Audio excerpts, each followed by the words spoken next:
In every record there's a story to be told. Into the world of music and more. Music and melodies and memories are in store. From Elvis to polka, we have it all. And Kenny's music and more, you'll have a ball. You'll have a ball. You'll have a ball. Hello, cheers everybody. Welcome to this week's episode. This is our June episode. What is it officially? This month's episode. What's that? It's a monthly show. It's the June episode. The June episode. Thank you very June much. 2025. Well, I would like to say that we have a really good album today, and I'm going to patch it over to Josh. We'll just get right at it because Josh is going to tell us why he selected the album he did this month. All right, so the record I picked was Van Halen 1. I've been introduced to this record several times over my life. I've always come back to it. I'm a musician. I'm a guitar player. I have a love affair for pretty much everything that Eddie Van Halen's ever done. And you have to kind of start at the beginning. So Van Halen 1 was our pick.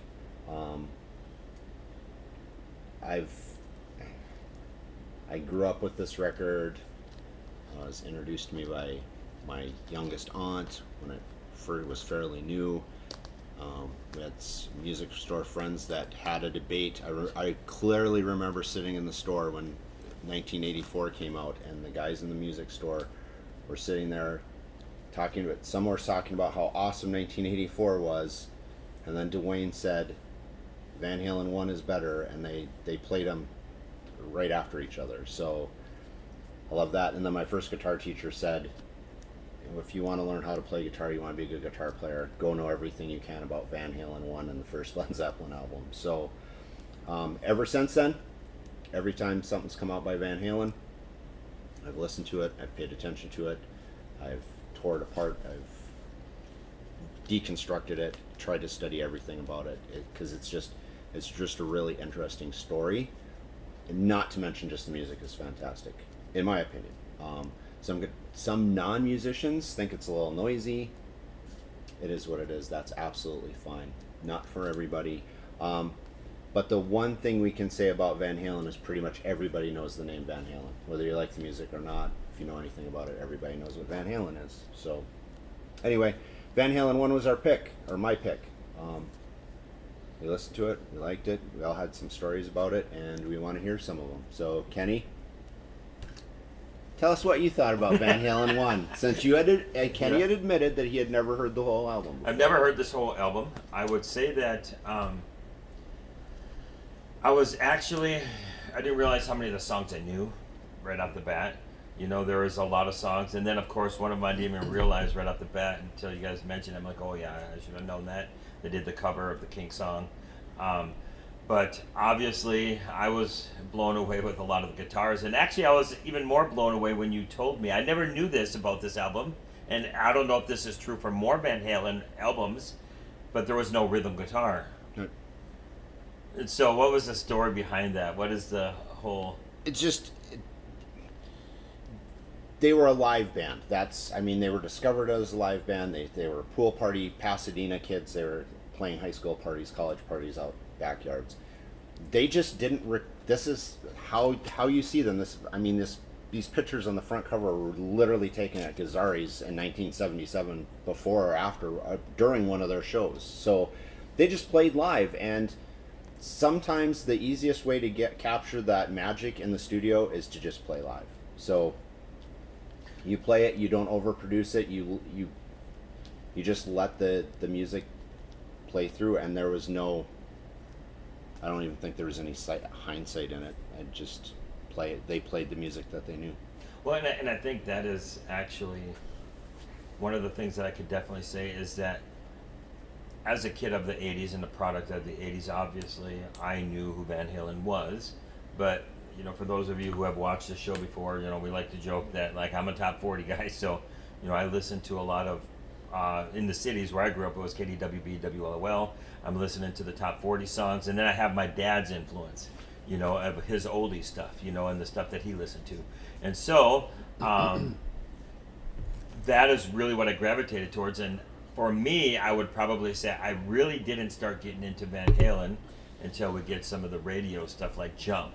Once Jump comes on, right, I start to now, what is this? And then as I go to MTV, Right. as a kid of the 80s, back when MTV actually played music videos, right? I remember, like, I can literally think of a lot of these songs, these bands, by the videos that I remember watching when I would go through MTV. And I don't think we've had a lot of talks on here about MTV yet, but I can think of this song. I can think of many other bands, obviously, as well too. From the Fence, member, and some of the other stuff from that 80s stuff. So I would definitely say that this was a very amazing album, especially from the guitar work and some of the things you were telling me too. That I never realized had never been done before you even did that. And I even love the stories where some of you were saying, as we were listening to this, some of these guys were talking about some of these stories and how Eddie was even trying to hide some of his tricks within the process. So how did they have any singles that charted off of this album? I have to admit, I was a little young to know if they charted. I don't think so. I don't think so either. I think The first song I remember Van Halen charting with, I thought, was their cover of Pretty Woman, which is off Van Halen 2. Really? That's kind of mind blowing. Woman was That Women later and on? Children first. Yeah, Women I and think Children it's Women and first. Okay, Children. that's the first song I actually remember them charting with, unless Dance the Night Away off Van Halen 2 was kind of. I guess I don't remember how they charted with singles early on, but boy, I tell you what, if your introduction was stuff off of 1984 like Jump, well, this is a lot more raw than that. That's for sure. Right. And I've now, over the years, I've realized how many of these songs now I've heard, Mhm. as I've, of course, continued to listen to a lot more music. So That's a good point, though, Clint. That this is not. We hadn't gotten to the point where things were overproduced, though, yet. Mhm. I mean, in 1977, we were still not. Even into the early 80s, you start to hear a distinct difference in, like, studio time and production and those types of things once you get to about 83, 84, and then things start to get a little.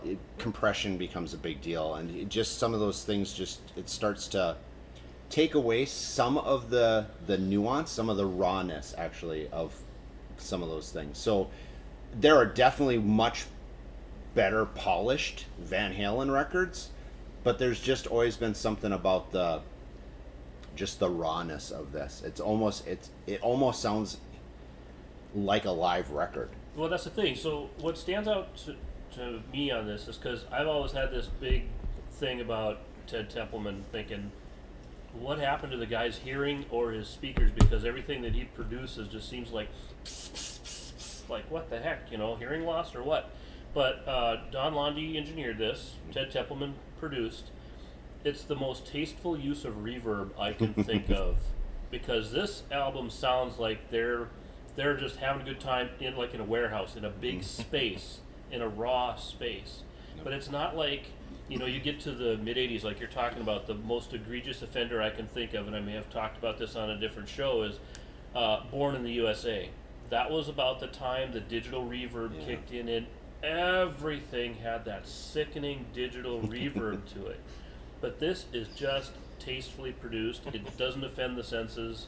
I think it's a really, really perfectly produced album, because, gee whiz, the whole vibe you get off of this is just, like I say, going back, especially if somebody was introduced to Van Halen later.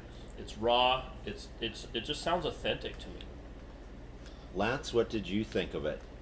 I liked it. Actually, I kind of have to admit, I think this might be my first time listening to it, Really? cover to cover as well. Because I don't remember the name of the track. It was the last song on side A.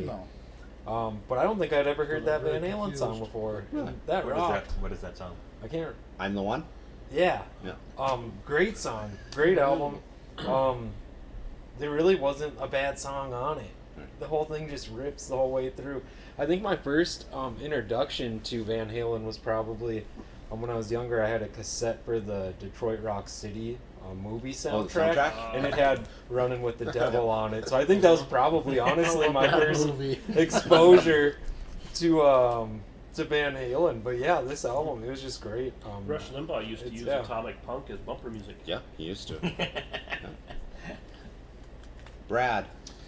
Well, I have a great story about this record because I was buying records in 1978. I was collecting music and stuff. I have to admit I was up to my earlobes in the British New Wave and some of that stuff that was going on in England, and my head and my heart were there. So I walk into Budget Tapes and Records in Bismarck Yeah. on 2nd Street, and Mark Glaser, who worked at the store, he was like I don't know if he was the assistant manager or manager, I'm not sure. Dennis Miller, of course, the owner. But he goes, "You got to hear this." And so this is just when it came out in 1978. And he put it on, and I thought, what is this? How did he do that with the guitar? How is that even possible? And so heard the first 3 tracks or so, and I thought, my goodness, there were things on the guitar I had never heard before. All these harmonics and I asked Mark. I said, Van Halen, what is it? Are they a Dutch band or what is it? What is it? What is it? You know, first week out, we heard it, and you just knew something was happening with this record. He loved it. He was in the band Iron Wind in the 70s in Bismarck. There was a band called Iron Wind, and Mark was in that band. But so I credit Mark for playing this in the store, cool. and a lot of people heard it in the store, and that's where it kind of took off. I guess for me, as I heard that's the first time I heard Van Halen, and cool. yeah, it was a fun story. But I would like to say something about Eddie's playing, and oh yes, and to Clint's reverb thing. I can't imagine David Lee Roth without having some kind of reverb on his vocal theatrics and stuff. But I would like to say that the song, is it track 4? What is that, Mike? Track 4 inside 1. Yeah, I have to look at the record because it's out of order on the sleeve. That song in particular. Ain't Talking About Love. Yeah, Ain't Talking About Love. Thank you. Was actually, I mean, this is 1978 now. This is pre-MTV. To me, it's like a blueprint of what is to come with metal music, or the resurgence of rock and roll. So if you listen to the tone of that, you listen to the what he's doing with the chords and then some of the lead stuff, it's all like a blueprint of what's coming. And then I'm old. I forget what I'm going to say. You still look amazing. It's embarrassing. Okay. But anyway, I think that just took off, and everybody wanted to. Oh, I know what it is. Lots of time at the time, the British New Wave and some of the U.S. New Wave groups were kind of, like the Blondie and some of that stuff were going on. As someone pointed out earlier when we were listening to the record, that AM radio has kind of gotten a little blah, shall we say. And it's always a good sign when rock and roll comes along and kind of kicks it in the butt. And that's what I thought this record did. It just sounded new, and every guy that I knew that played in a rock band at that time said, I don't know how he's doing it, but I want to do that too. And so very influential in that respect. But I do remember walking into that store and hearing this record for the very first time when it came out. Okay, so let's put this album into perspective then.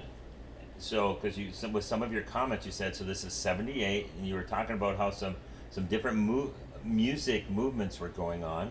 And so what else is going on in 78? I think, aren't we into disco Is Disco's about to come on now? Saturday Night Fever, or not quite yet? Is that 79? I But think know it started cooling down. That summer, Grease came out. Yep. But this is my point: is that some rock and roll thing kind of comes along and kicks Yeah. everything in the butt and jump starts it and everything. And I think that's what happened. I think if you were historically to look at that period of time, that's exactly what this album did. Yeah. So it's 78 when they get signed. They were when Warner Brothers signed them. There were not a lot of rock acts getting signed to record deals. It just wasn't what was popular. Warner Brothers took a great big risk on signing Van Halen to produce this record and to release this record. It was a long shot gamble. But what it did was it spurred everything in Hollywood, California. It launched this record, basically made Quiet Riot and Randy Rhoads come out of the woodwork. Now all of a sudden they're a great big deal, and that becomes the launching pad for everything that came out of California in the early mid and late 80s. It was that started it. I had a conversation one time with a person that how Nirvana kind of came in and usurped all of rock music and made grunge a great big thing, and that happened overnight. This record did the same thing for rock music.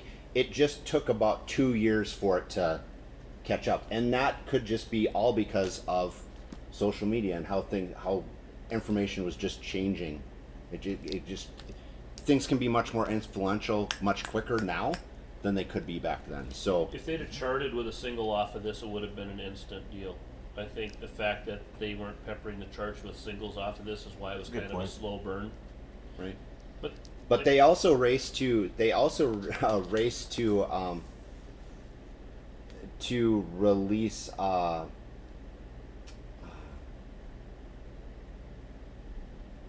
You Really Got Me. Eddie had told everybody that they had recorded that song, the cover of the Kinks song, and they were going to it was going to be on their record. And I don't remember the other band that was going to. They went to record one. They were going to release it first, so they had to hurry up and release that song off of this album to beat because they didn't want to feel like they were reacting. They wanted to be the first ones to the market. So, I was going to say another one too. If you remember at the time, yacht rock, as we love to talk about with those guys here, Doesn't was exist. was really going off the handle at this time, right? We got a lot of those groups that are doing a lot of that stuff, and so it's really soft, right? It's like emo. It's and we've got disco, and we've got so a lot of different things that are going on that are not rock related. It's kind of died down a little bit on the rock scene. like we had said, Ted had produced a Doobie Brothers record before he did this. So, there's that. And these guys Had are the rock wax act. blown out of his ears then. sorry, Clint. Why don't you? There you go. Vocally, though, as a band, obviously you've got David Lee Roth on lead, but what did they do something different with vocals than rock bands at the time? I mean, their backing vocals and everything are just on. They just all sang. Well, what was that song where they all do that little? That was I'm the one. I'm Yeah. the one. And Okay. I'm the one. Okay. In the middle of it. Yeah, they all sang. Like we had mentioned while we were listening to it, Michael Anthony was kind of the unsung hero of this band. Never really got a lot of credit because his last name wasn't Van Halen, and his rest of his name wasn't Lee Roth. So, And bass player, so I mean, Right. well, then. yeah, they always but get he the short had a one. really good groove. He always stayed in the pocket. That was the reason why Eddie could just do what he did, is because Michael Anthony was such a strong bass player. But the other reason that David Lee Roth could take off is because Michael Anthony could sing. He could sing high, he could sing in the middle. He would also not only keep the bass line going and just keep the music flowing, he could also do that vocally. And then that allowed Eddie, who was actually the very first singer of Van Halen, he was the singer before they found David Lee Roth. He knew he couldn't sing, that's why they did that, but Eddie could sing too, and so could Alex. So when you hear those things, when you hear Van Halen albums, it's literally everybody singing. So That's cool. I never knew that. it's almost they were almost Queen-like in their ability to sing and harmonize with each other, just naturally. It just came. One more thing I'd like to say about Eddie's guitar playing is that whether you like his style or not, or listen to Van Halen or not, the one thing that you have to admit is that he played so effortlessly. It just kind of flowed out of him, which is, I think, truly amazing. So whether you like that style or not, he made it, and you could tell when he'd kind of smile a little bit when he's playing. He was having fun. He was having fun with that music that he made. Effortless. It was just effortless. Yeah. Some people just have talent. They're just born with an inherent talent to do things. Artists. We've talked about all kinds of people, and musicians are no different. Athletes. I think Eddie could just play the guitar. I think he could play the piano. He could play the drums. I think he was just musically gifted, and he would hear something in his head. He would imagine something, and he had to figure out how to do it. It was why he tinkered with things. It's why he was always, up until the time he died, he was always making stuff. He was always, there's stories about how he almost burned down his garage, his dad's garage, while he was taking stuff apart and trying to rebuild it. But, Mike, what did you kind of... What did I think? Yeah, you tell us. Yeah, Mike. Well, there's not much more I don't have a spectacular Van Halen discovery story because You know who one of the biggest bands to come out of that this album being signed and becoming a great big deal? Motley Crue. yeah. Well, Different style of music, different style. Well, Vince Neil was early on was a clone of David Lee Roth. Right. But as far as I grew up listening to classic rock radio in Bismarck, so that's where you hear Running with the Devil, Jamie's Crying. When I got this album, finally, CD, I guess, at that time, I talked about when we got I'm the One. And it's like, I heard everything else, Running with the Devil, You Really Got Me. Then to hear something that was old, but you never heard before at that time, and this, was probably still 30 years ago, that still blows your mind. And even at that time, the song was old. That's probably my favorite Van Halen song. As far as the album, it is, like we've said, it's raw, it's put down to tape. And it would have been easy for him to go in and record some rhythm guitar and mix it in, but I'm sure part of that is by design, because when you've got Eddie Van Halen playing lead guitar, you don't want anything else overshadowing that. That's one of the reasons a lot of bands, probably not a reason, but a lot of bands that have one guitar player over the years might bring in another guitar player, whether they become an official member or they're just a touring. Van Halen's not going to do that because Eddie's not going to share that limelight with anybody. They had a behind-the-scenes keyboard player. That's what Van Halen had. But this album, in general, in the great debate of greatest debut albums of all time, this will always be in the top 10. Yep. There's just no argument about the impact and the greatness of this album from front to back. 10 million records sold. Over 10 million records sold. And as we were talking about, on a $54,000 budget. Yeah, and it's not. In this album doesn't. It's just all rise. There's just nothing that. There's no skippers on it. If you had a CD, and that's at least with an LP. It's easier to listen to the whole thing because it's pain in the ass to get up and I don't want to hear this song. So that's where CDs kind of ruined an experience because I don't want to listen to this one. It's easy to just skip it. But even if you've got this on CD, you're going to listen to the whole thing. Yeah, so where is everybody in the room on the Van Halen singer situation? So who was better, David Lee Roth or Sammy Hagar? It's like a chicken and the egg question. Star Trek Original Series, Star Trek Next Generation. Who was better? They're Depends different. on. You can't talk about this group without different. having this discussion. It depends Right? on They're what different. you're. what your criteria is. Personally, as if you're going with singer songwriter, Sammy's better than Dave. Yes. Dave's a better frontman. He had that Charisma. charisma, He's the a better party showman. attitude. You know, he spoke to that generation. You know, the teenage boys that just wanted to get wasted and Well, this smoke weed and get drunk. I mean, that Yeah. this David Lee album, Roth was the guy. this album kicked off what they called the arena rock genre, I would say, and I mean, free to dispute that or whatever, but I think that kind of kicked off the arena rock thing, and that's really not what Van Hagar was.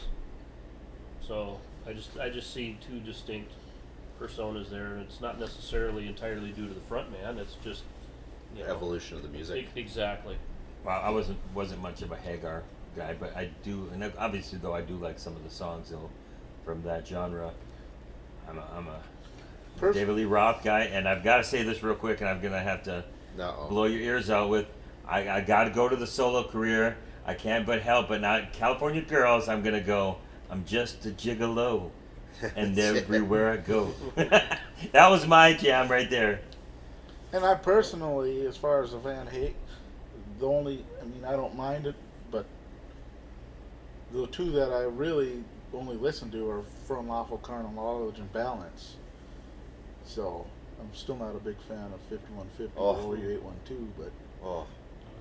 Blasphemy. I'm a big fan of Fair Warning. If I'm going to go with classic Van Halen, that's probably going to be my first go-to, which But- wasn't commercially a blowout or anything, but it's a fan favorite. but those albums, that might be my affinity to the 90s in Right, general. right. You know? Mhm. So, There was definitely the transition period, right? So 1984, and then 5150 comes out in 1986. And 5150 was literally just an album to show the world that they could repeat this, what they did with David Lee Roth, with somebody else at the front. And it just so happened to be Sammy Hagar, who was no slouch and had a pretty prolific career himself. well, I think that's what I think if they would have tried it with anybody else that was unknown, Might not have worked. it wouldn't have worked. But when you bring Sammy in, who's already established at that time through Montrose, and so he's bringing his own Yep. fan base. Yep. It's And he can share the stage with Eddie on Yeah. guitar. Yeah. He's It no was Eddie an Van Halen, but he can it definitely was an compliment easier him. thing to do. I don't think if they'd have just brought somebody unknown in or lesser known, I don't know if it would have. Like, It might have been somewhat successful, but I don't think. You know, in honor of this album, you should have had a bowl of M&Ms with all the brown ones removed. taken out. You're telling the story now. You The- know, their rider for their concerts was they would, to make sure people were paying attention, because they had very big productions. When they went out on the road, they were consistently having the biggest stage, their biggest production, biggest lights, biggest speakers, biggest backlines. Everything was big, and to make sure people were actually paying attention to what was written in the rider and what they needed electrically to make sure everybody was safe, they would put in a line that says, "We want a bowl of M&Ms in the dressing room with no brown M&Ms in it." If they walked in and sat, if anybody in the road crew walked into the dressing room and saw that there were brown M&Ms in the bowl, they immediately went out to start making sure everything was safe, so nobody would get electrocuted, so nobody would get hurt. So- And it was literally like, it came out at, when it was discussed, it was like it was a joke, like they were being pricks about it, and trying to make people jump through hoops. But Yeah. there was actually they were trying to get attention to detail, and that was one of the things that Eddie was I love very, it. I Yeah. love it. very particular about, was attention to it detail. was- And that well, goes- what they used it as is an indicator that you didn't read the contract. Yep. Yep. You And know, that- if you missed this, What else did did you you miss? Exactly. That goes back to the whole idea that, when these guys started touring the arena rock thing, they were bringing sound that you hadn't seen in a long time. And so the amount of high voltage, the amount of truss, and the amount of rigged equipment there's no way that's going to be safe without attention to detail. So, yeah, everybody thought they were just Jerks. self-indulgent weenies, but no, there was a science to that. Yep. Immediate red flag. but then when you know that, then it's like, yeah, that makes complete sense. That's genius. Yeah. But Yeah, right. just as an outsider thinking, no brown M&Ms, that's just Asshole. being stupid. But But I think it's one of the things that I also see too, though, with people who become very prominent and become very, very good at something, right? They know the details for what they want. I mean, it's some of you. We see this with many of the great artists, right? And why they end up getting into discussions, heated arguments, right, with other bandmates, for example, right? Fogerty, right? A lot of these different people, right? They have that sound in their head, right? And other people, they just can't. If they can't measure up, right? It leads to conflict. It becomes a control thing. So Eddie was a perfectionist. He wanted things done the way he did it. Alex was his brother. They had started off playing the opposite instruments. Eddie was the drummer and Alex was the guitar player. So they always kind of synced, just because they'd always played music together, and they've grown. Their childhoods weren't their best growing up, so they had always kind of relied on each other, and they always had each other's back. Even to this day, nobody can say a bad word about Eddie without Alex getting very upset and very defensive. And whether it's true or not, it doesn't make any difference. But so those two are always together. That's why the band name's Van Halen. But Eddie was such a control freak that at some point it would alienate anybody that didn't have the last name of Van Halen. So when you're in a band and you want to start bringing your influence in, and you want to start putting your mark on it, then there would be some tensions. And it ultimately led to that incredibly long hiatus of music that everybody just got robbed out of from 1988 on, basically. But wasn't there also a big issue too with what Eddie did to the bassist, Mark Anthony? well, back Mike Anthony. Mike Anthony. Mark, yeah. Mark Anthony, that's way back. There was Rome time. well, they tried to rate back in, I think it was the mid 2000s, when they were kind of revamping, and they're going to bring Wolfgang in as the bass player. They kind of redid the artwork on a lot of the albums in the Photoshop Michael Anthony out, and there was a lot of fan backlash on that, and it was kind of short-lived, and they reinstated it, but they tried to, I don't know.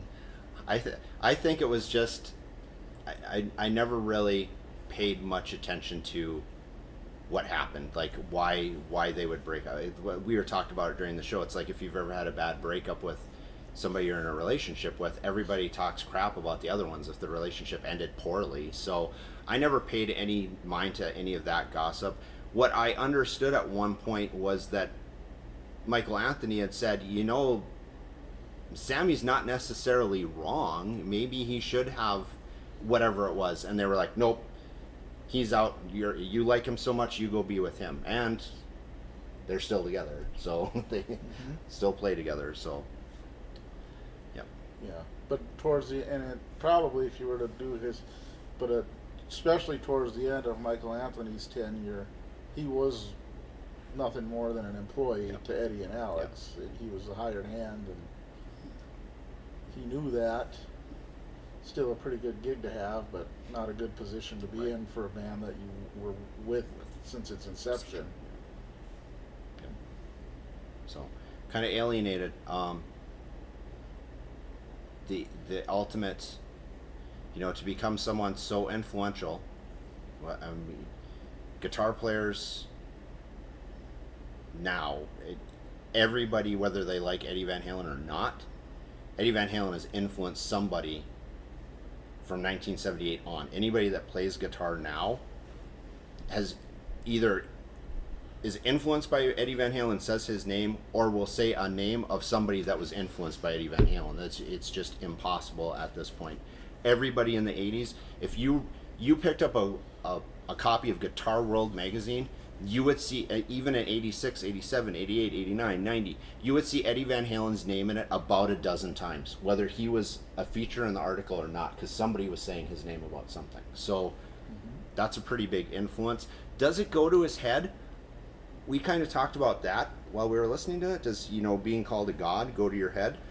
Yes, it does. But I don't think that was ultimately what caused anything, because they said Clapton was God in 1964, and he might be. Also, Eddie's greatest influence was Eric Clapton. So, I think it was more of just the control. It just has to be my way. I think that's kind of the saddest part of the whole Van Halen story. The thing we have going for us as Van Halen fans is that we do have Wolfgang Van Halen. Wolfgang is Eddie's son. Woofy will make sure that everybody remembers Van Halen. His dad, his uncle, lots and lots of things out there in the 5150 Studios archives that I hope someday we get even just little glimpses of, even if they're little snippets.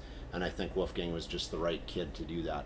I think his heart's in the right place. He releases some incredible music, very influential. The first Mammoth WVH, Wolfgang played every instrument on it. He still does. He can play everything. I think I mentioned last time, or sometime in here, there was a Drumeo thing. He played all of his uncle's drum parts on a Drumeo video online. It's pretty incredible. So, hopefully we see more stuff, especially archives. There's lots of things that There's they got to recorded. be countless. I mean, You know the video from like countless tapes. 1987 where he's showing Kurt Lauder from MTV through 5150 Studios, and they walk in the back room and it's just literally floor to ceiling of tape. That's all it is. Just it's incredible. So I like some of the stuff that Van Halen's put out on their YouTube channel. That stuff from like the movie The Wildlife. Eddie did some just amazing stuff for the soundtrack of that movie, completely uncredited. And Well, he did this guitar solo on Beat It uncredited. yep. he did the I didn't know that. in Back to the Future. We have the Back to the Future soundtrack album off camera, but the one where Michael J. Fox hooks up the headphones and clicks, Yeah. and they'll just say Edward something on the cassette because they couldn't put Van Halen on there. I think it said Edward Van Halen or something Yeah. like that on the cassette. Yeah, that's the screaming Well, guitar part for the screaming aliens. guitar, yep. Yeah, but then Darth Vader when from he the goes planet Vulcan. when he goes back to 1955 and wakes up his dad and puts he's got a Van. Yeah. But I don't think it's Van Halen, but it's not a Van Halen. He's so ahead of his time. Listen to this. He's Yep. tapping. It's like Well, that kind of, what you just said, kind of, is a little bit of a different spin than what I heard Quiet Riot say. Right, I was watching their video one day, and they were saying how upset they were that they don't get any credit for Yeah. being the bringer of the hair Here's bands. the thing. Quiet Riot's biggest enemy is Kevin DuBrow. Yep. And there was a point in time when he realized that, because that was when they started, because Quiet Riot had been around in the late 70s, with With Randy Randy Rhoads. and they did 2 albums, didn't get a lot of traction, so they kind of broke up. But Kevin DuBrow reformed Quiet Riot in the 80s because it was already kind of a known name for him. Yep. And it had been With, popular like- in Japan. Yeah, with, Started I think charting Rudy with Slade Sarzo covers. at that time. I don't know if Rudy was in the, but anyway, so they get their success early on with covers of Bang Your Head and Slade.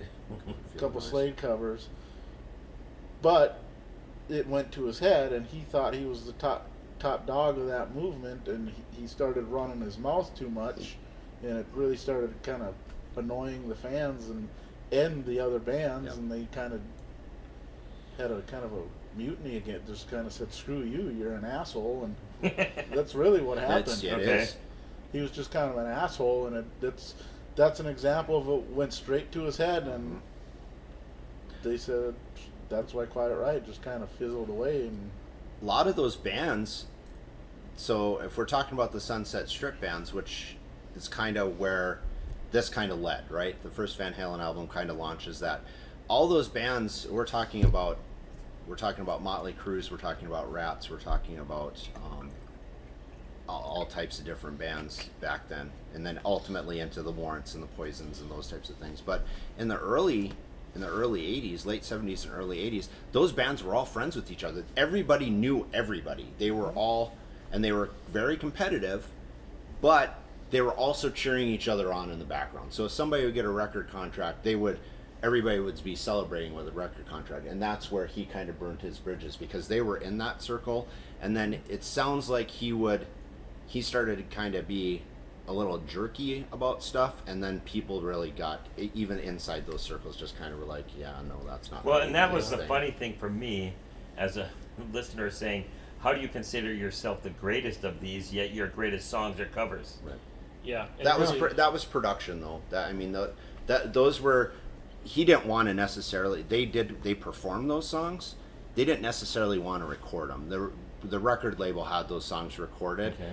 They threw "Come On, Feel the Noise" together like as a joke. It was literally, you gotta have to do a cover of that song, and we're gonna record it. They went in and recorded it, and they didn't even practice it. They didn't rehearse it. They tried to sabotage it. So that "Come On, Feel the Noise" that you hear on the record is literally them not even trying to play that song, And it And it's came their out. best song. and it was a hit. Right? Yeah. They said, I've "What heard did you some do?" of their actuals.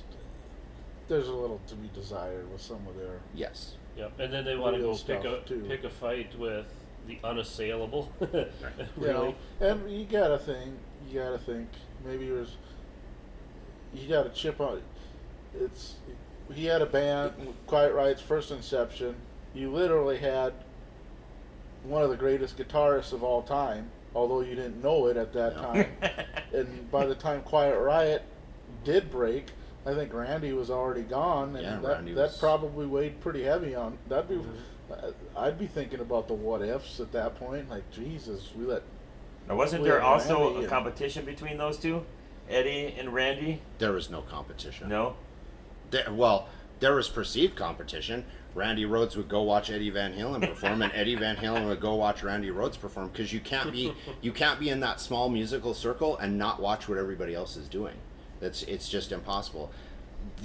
Those two never had a feud with each other. Eddie Van Halen said, "I'm better," and Randy Rhoads said, "I like Eddie Van Halen's work."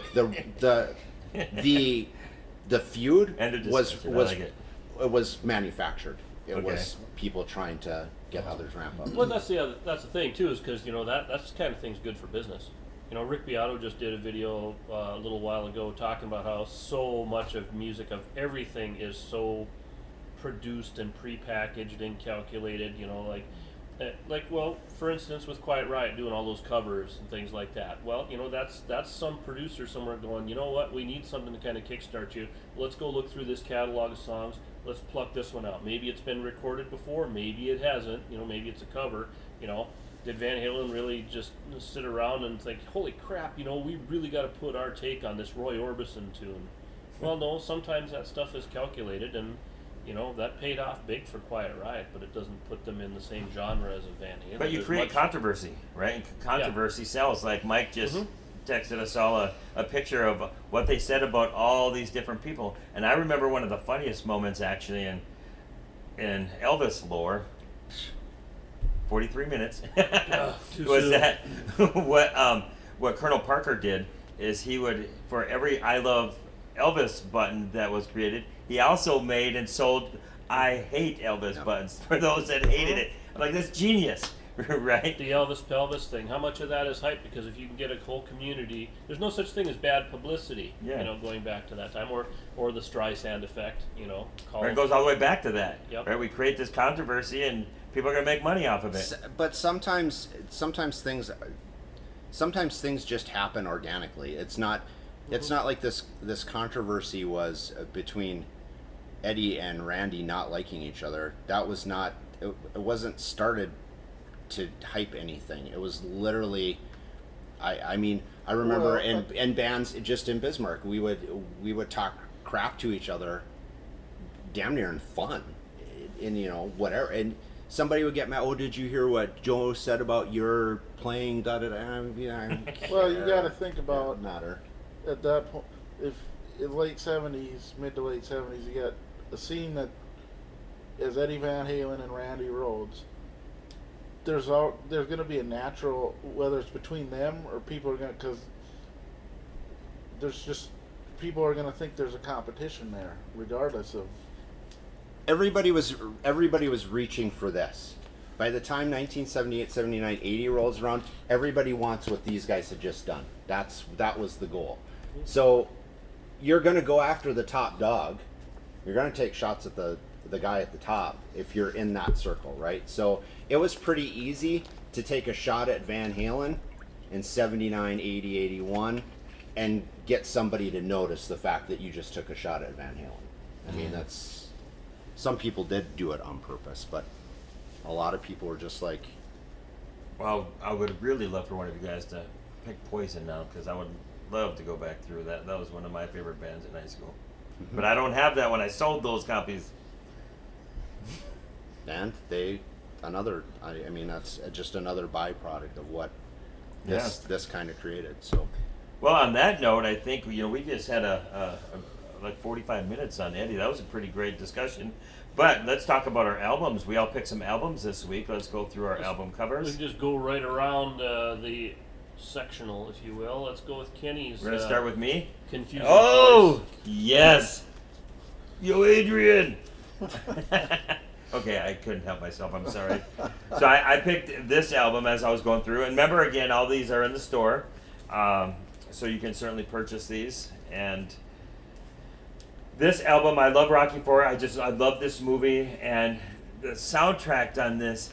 I'm sorry it brings. I can hear any of these songs, and it reminds me to watching where Rocky's running down the road, right? Or he's or I see Apollo Creed in the ring. I see James Brown up over the top and singing. And there's so many good songs on this, from The Burning Heart, right? Hearts on Fire. That's one of those where he's running. James Brown would be doing Living in America. Hi, I feel good. Hi. Yeah. Anyway, that's Rocky IV. Great soundtrack. and you've heard all the highlights now. I formed all of them for you. Let's see here. Next I thought I did. I have something weird going on here for just a second. That is because I have last week's choice for Lance. Lance, what's your choice? Chicago Greatest Hits. There we go. Yeah, let me load the right JPEG here. You guys, Mike had to we do a got double look. two compilations already. Ooh, I do it just for Mike because I know how much Mike likes Greatest Hits albums. No, I just snagged this. I love Chicago. They're just great. They're a fun band to listen to. I don't know. And this one has some of the bangers on it. 25 or 6 to 4. You just can't go wrong. I mean, come on, Saturday in the Park. It's a good album. It's fun, and their discography is very deep. So if you just want to experience them, this is a great one to just dip your toe in and experience some Chicago without diving head first. So yeah, don't have a lot to say, but good album, great album. Got me through finals. My senior year of college, feeling stronger every day. I jammed that on my way, and yeah, we got through it. So thank you, Chicago. What's the newest track on that one? Is there any post Peter Cetera or anything like that on No, there? not on That's that a one. much Not on earlier that one, album. I don't That's think. a much That would be earlier album, later. right? Yeah, this this is is- CTO type yeah. stuff. Yeah, this is way earlier than that. Yeah. You're I was thinking gonna say I of forget the- what number the one this that came is out in, because like, they're all 87. numbered. This Yeah. is 88. You know, Okay. I was There's the gonna greatest hits then too. Yeah. I was gonna look at that the song titles on there, but then I looked away. Oh, gee whiz. Next. That, yeah, you're crossing eras. Okay, next we go to Neil Young for brass. Ooh. Yeah, it's hard to pick a Neil Young album, and then I had to find something for the month. It was a little. You're under but- stress. Yeah, I was under stress, but I really like this particular Neil Young album. It has a great atmosphere to it. Cowgirl in the Sand, Cinnamon Girl, Down by the River, a very tragic love song. Now I gotta But listen. there's an atmosphere to this record that, I would say Harvest is classic. The first album and this one are probably my favorites at this juncture in my life. But everybody knows this is Nowhere with Crazy Horse. Good place to start, early Neil Young's canon. I used to be a snowboard bum, and I lived way up in the mountains and worked at 10,000 feet. And my roommate was, it's like the only album he owned was Harvest. I heard so much Neil Yeah. Young Well, of Harvest. That can work against you too. I get it, Clint, but But yeah, okay. So Next we have the Shirley Temple. The Shirley Temple's Stone Temple Pilots' greatest hits. No. I was like, what? It is. It is. You got me, A man. lot of great hits. First Stone Temple Pilots album. Yeah. Not a great. I remember back in the early '90s, they would have little promos, commercials for albums and a new Stone Temple. And they'd always play Plush. Yeah. I remember when I first started hearing something, like I wasn't sold on it. It took about, so this came out in September of '92. So when I had just turned 10, the next summer, out at the lake in Minnesota, there was somebody I knew out there had a cassette of this tape, this album. So then I finally, he's like, "What are we gonna?" And he was like 16 at the time, so he was probably, I thought he was pretty cool. So it took about a year for me to get into this album, and it kicked off. Stone Temple Pilots being one of my favorite bands. They worked with Brendan O'Brien, who worked with them on their next 4 or 5 albums, so he was kind of like a fifth guy of the band. I don't know. Just Great record. great album. This is one of those out, and it gets a lot of heat because when it came out, it was kind of derivative of grunge music at that time. Oh, they're a copy of Nirvana, and they're kind of sounds like Eddie Vedder, which may be true to some extent. But then their next album, Purple, they kind of created their own identity and said, "This is what we're doing." And Where does Songs from the Vatican Gift Shop factor in? That's them that's too. that's their third. That's That's the my third one. that's my favorite Tripping on a Stone Hole Temple in Paper Pilot. Heart. That's one of my favorite That's a songs. sweet That's album title. That's a solid. I just got Mobile Fidelity just released a double 45 of that one. It just came out a few weeks ago, and I had to buy it because it's my favorite Stone Temple Pilots album, and it's unbelievable. Actually, Atlantic Records have done a 75th. It's actually through Acoustic Sound, so they've done it's a 75th anniversary celebration of Atlantic Records. So they picked 75 of their back catalogs to do audiophile mastering on, double 45, and they did the first Stone Temple Pilots and then the second one, and those are unbelievable. They're the quintessential pressings. I mean, they're probably never going to sound any better than what but MoFi did that Songs from the Vatican, which, because I was bummed out that they didn't do that one for the 75th Atlantic. I was like, God, that would have been the one. So when Mobile Fidelity did it, it was like, I don't get excited a lot of times, but That one. that's one thing that did get me going. Nice. Well, then we come full circle almost. Almost. Oh, we got it. Eat 'em and smile. So when David Lee Roth leaves Van Halen, he goes out to record his own stuff and puts together what I consider, and this is I'm the only one that probably thinks this. This is probably the greatest rock band that was ever put together. It was David Lee Roth, Steve Vai, Billy Sheehan, and Greg Bissonette. There is not a better quartet of musicians in the world ever put together. I was literally put together to compete with Van Halen. He did a damn good job of trying to put, I mean, to this day, Billy Sheehan and Steve Vai are considered some of the best musicians of their instrument. And Greg Bissonette is no slouch of a drummer, even to this day. So, this is the record.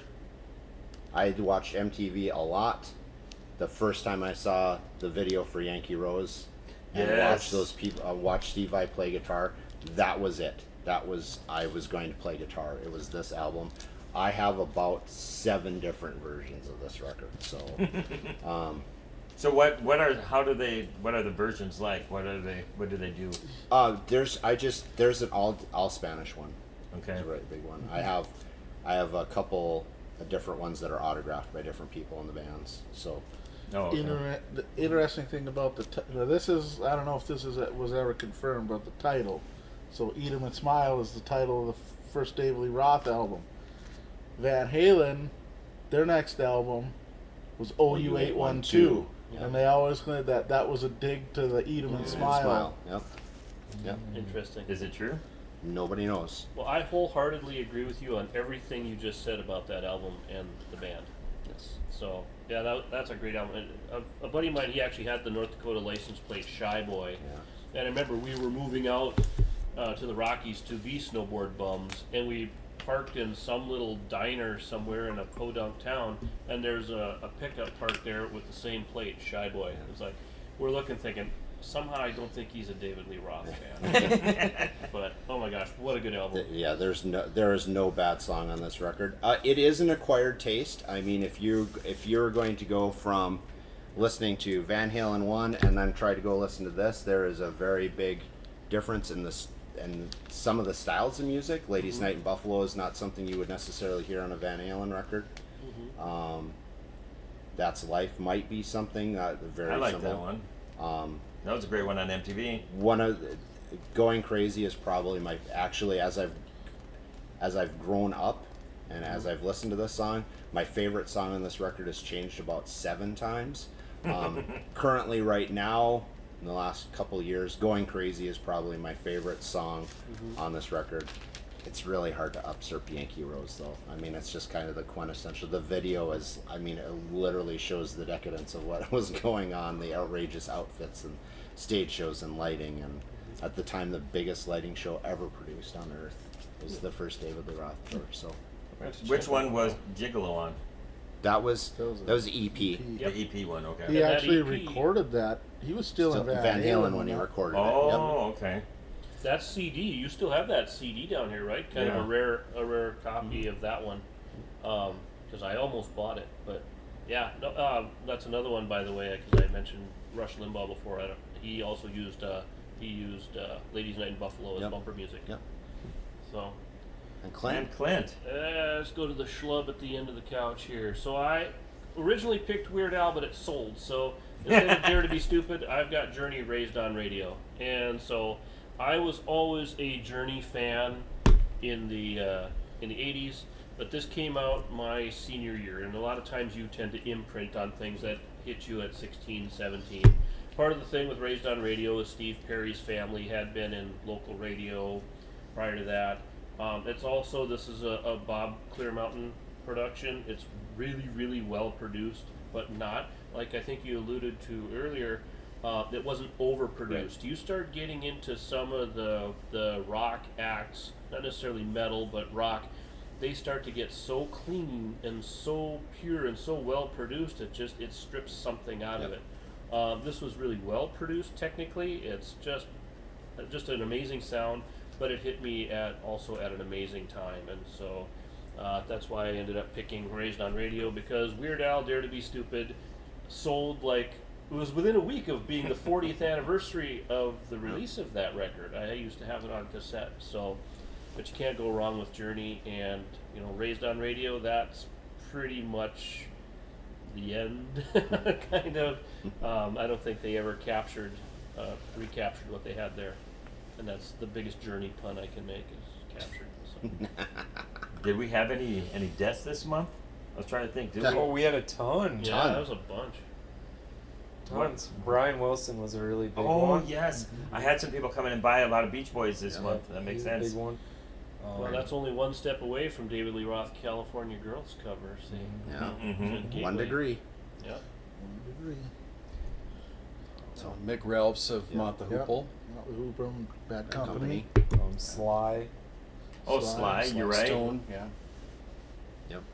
Yeah, so we lost a lot of brass this month. We ain't getting any younger. Nope. Right? Well, anyway, with that, I think we've had a pretty good show here today, I guys. think so. Trying to make sure we keep it under an hour this week. Thanks for the great commentary. What's coming up for the shop? So at the store, we're going to be off on Friday because it's 4th of July. And then, so we'll be open Thursday, Saturday, and Sunday. And otherwise, should be a pretty normal month after that. I have the coupon book coming out.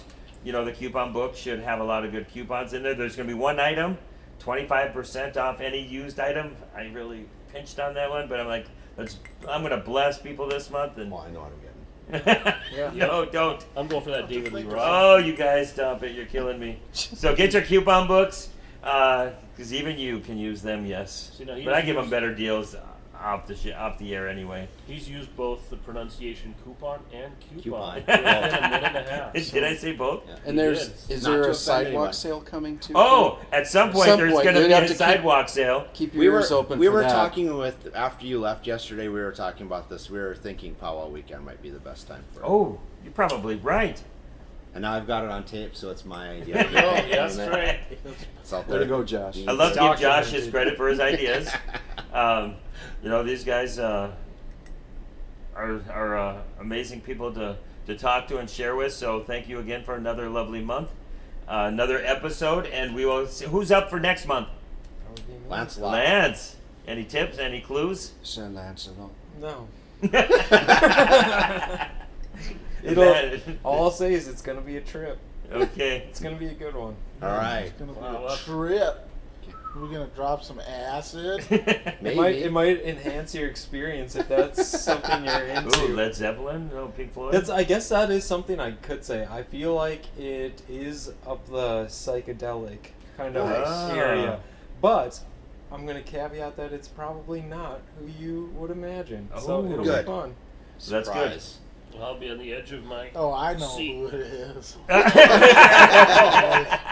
I gotta figure it out. But anyway, thanks everybody for enjoying, and we'll see you next time. Thank you.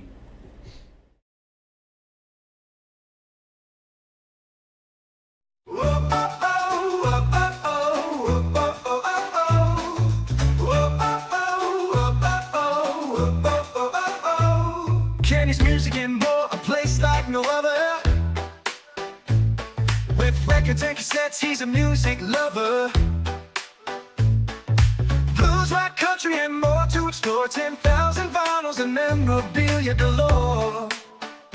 Come on down to the shop, there's something for all. Step into the world of music and more, where melodies and memories are in store. From Elvis to polka, we have it all. At Kenny's Music and More, you'll have a ball.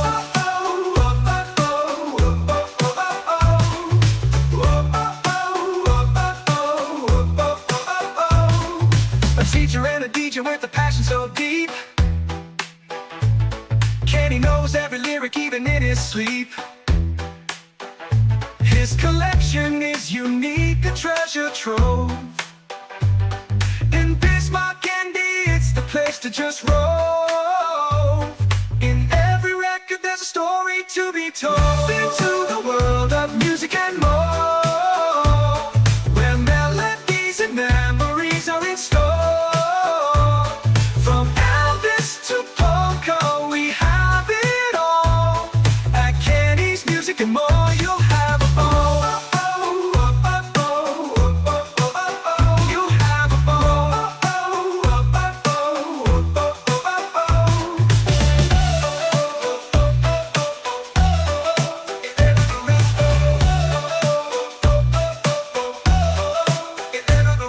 In every record there's a story to be told. Step into the world of music and more. Music and melodies and memories are in store.